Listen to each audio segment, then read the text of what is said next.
Doctor, buen día. El grupo 7, Psiquiatría en Altura, en esta ocasión, hará una revisión del artículo Fatiga mental y estados emocionales después de la exposición a hipoxia a gran altura, en la cual los puntos que vamos a considerar son la introducción, materiales y métodos, procedimientos, resultados y discusión del artículo. Ahora bien, la introducción al tema vemos que el artículo nos habla de la amplia relación de la altitud con la hipoxia. La hipoxia va a ser aquella disminución de la presión parcial de oxígeno, que a la vez también se va a relacionar que a medida que ascendemos, también la disminución de los niveles de serotonina. Estos dos lo que nos va a provocar sería el desequilibrio de la homeostasis fisiológica y se va a evidenciar como la fatiga física y la fatiga mental. En la fatiga física tenemos lo que sería el cansancio. En la fatiga mental tenemos la ansiedad, el ataque de pánico y el miedo que se va a estar dando por los alpinistas. Y a la vez añadimos la impulsividad y a la vez también el bajo estado de ánimo. Referente a la altitud, bueno, tenemos que también se añaden otros síntomas, otras alteraciones, como serían tanto las visuales y auditivas. Estos se van a dar sobre todo por encima de los 5.000 metros sobre el nivel del mar. Ahora bien, el artículo también nos refiere que hay un umbral de altitud crítica, en la cual se van a estar dando todos estos síntomas y asociado a estas alteraciones, que es entre los 4.000 y 5.000 metros sobre el nivel del mar. Acá ya añadimos la ideación paranoide, el trastorno obsesivo compulsivo y la depresión. Lo peligroso que llegan a ser estos cambios psicofisiológicos, acá ponemos un ejemplo en que los alpinistas o los escaladores debido a esta ideación paranoide puede llegar hasta el suicidio y a la vez también lo que serían las alteraciones o alucinaciones visuales y auditivas que se tengan pueden orientar a una pérdida del camino o de la ruta que tomen las personas o los alpinistas que, que escalen o que vayan a altitudes extremas.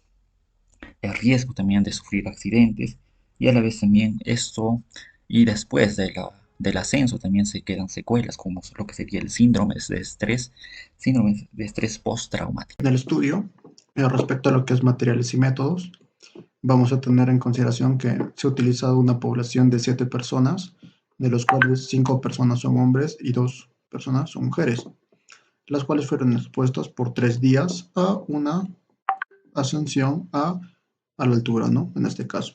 La mayoría de estas personas eran personas que vivían habitualmente en una altura de 250 metros, las cuales fueron expuestas, ¿no? A lo que vendría a ser el monte Ararat en Turquía.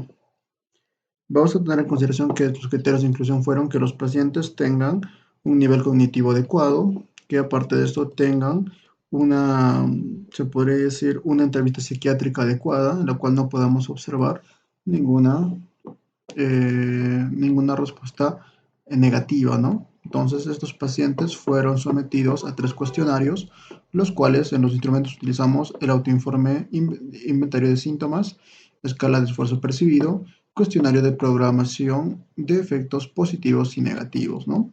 Respecto a las medidas psicofisiológicas, tenemos que tener en consideración que la exposición a los ambientes hipóxicos va a tener una respuesta cardiovascular. Entonces, más que todo en una exposición aguda, ¿no? Vamos a tener en consideración primero la medición de parámetros cardiovasculares, dentro de los cuales tenemos presión arterial máxima y mínima, frecuencia cardíaca, y también vamos a analizar el estado psicológico de los pacientes luego de haber sido sometidos, ¿no? A este tipo de esfuerzo en gran altitud y también la saturación de oxígeno periférico. Entonces, estas serían las medidas que se utilizaron en este estudio. Procedimientos, vamos a ver que todas estas evaluaciones se realizaron en diferentes tiempos y en dos altitudes distintas. Como vemos acá, antes del ascenso a nivel del mar, después del descenso a nivel del mar, y esto tuvo un campo base a 4.150 metros sobre el nivel del mar. En este caso, los voluntarios se sometieron a evaluaciones psicológicas y psicométricas en condición estandarizada, en el cual vamos a observar que antes de eso se les pidió que descansen y eran libres de interrumpir en cualquier momento. Antes de la prueba de la evaluación le dieron un consentimiento informado en el cual leyeron y firmaron para participar. Posteriormente vamos a ver que a nivel del mar y durante la escalada los voluntarios estaban libres de drogas y las mujeres no estaban en fase de ovulación, ¿no? En lo cual va a ser muy importante. Y esta evaluación Se dio una fecha en condiciones climáticas ideales y temperatura del aire a 15 grados centígrados. Se hizo de acuerdo a los principios éticos de la Declaración de Helsinki del 2008. De acuerdo a los análisis de datos, para cuantificar los efectos de altitud en el funcionamiento psicológico, esto va a ser evaluado por el SCL-90, que es un cuestionario más que todo, y posteriormente para ver sobre o cuantificar las emociones positivas y negativas de altitud, se llevó a cabo, ¿no?, el análisis de varianza ANOVA como factor de medida de tiempo. Igual se hizo un cuestionario ya también de modelo mixto, ¿no?, de la ANOVA. Ahora, para evaluar efectos de altitud, para medir en este caso los parámetros fisiológicos, calculamos los valores mixtos y mínimos. Acá tenemos variables máximo y mínimo de la saturación, la frecuencia respiratoria y la presión, ¿no? Esto siempre y cuando en cada momento.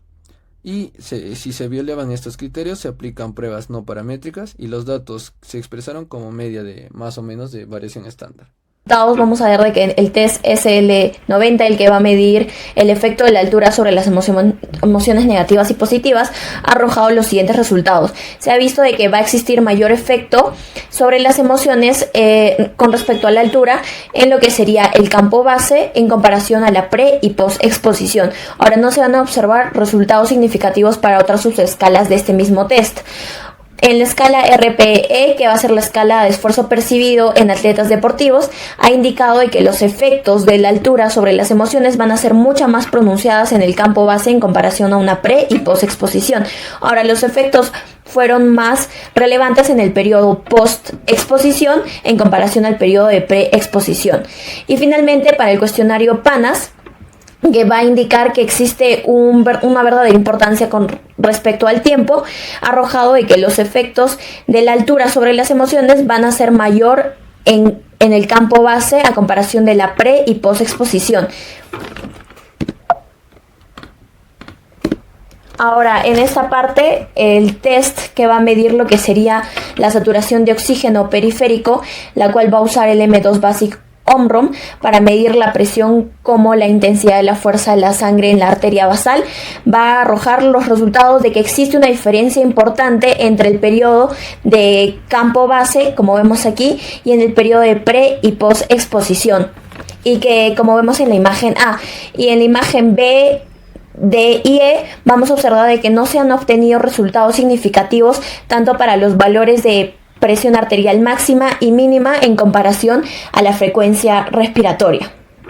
Bien, prosiguiendo con la exposición, vamos a hablar acerca de la discusión de este artículo. Bueno, como bien saben, el presente artículo o estudio presenta uno de los pocos informes, ¿no?, que hemos estado viendo, pero también en este caso, si bien ha sido claro, la hipoxia en altitud va a afectar ya sea el estado somático subjetivo de los escaladores, que pues esta no es una condición suficiente para poder generar un estado transitorio psiquiátrico, ¿no? Lo que nos va a llegar a confirmar nuestra hipótesis inicial es que va a haber numerosos informes que pues han sugerido los efectos negativos de la altitud en este estado de ánimo, pero por otro lado también vamos a ver que este efecto puede deberse a la euforia inicial tras la llegada al campo de base, ¿no? Por otro lado también vamos a ver que es posible que el esfuerzo físico percibido durante la ascensión haya influido mucho en la experiencia del bienestar y ya sea también las emociones positivas en general, ¿no? Vemos también por otro lado que la fatiga mental va a ser un parámetro inusualmente investigado, ya que debido a la dificultad de cuantificación, vamos a ver que varios aspectos fisiológicos parecen haber sido lo que vendrían a ser los síntomas o principales, en este caso, que vendrían a poder inducir al cansancio. Por esta razón también vamos a encontrar algunos estados de ánimos negativos, como lo podemos ver en el mapa, que principalmente nos han mostrado resultados de la correlación de los rangos de Esperimán, que ha mostrado una correlación positiva, ¿no? En este caso, en la estación hipóxica, que vendrían a ser menores de 0,5. Por otro lado, también a esto se asuman síntomas negativos típicos, como vendrían a ser el dolor de cabeza, los mareos, las náuseas y también la pérdida de apetito e insomnio, ¿no? También, por otro lado, en conclusión, vamos a finalizar que en estos casos, en estos hallazgos, pues nos han podido sugerir que la exposición a grandes altitudes podría poder ejercer la presión sobre la resistencia física de las montañas sin afectar el estado emocional. Gracias.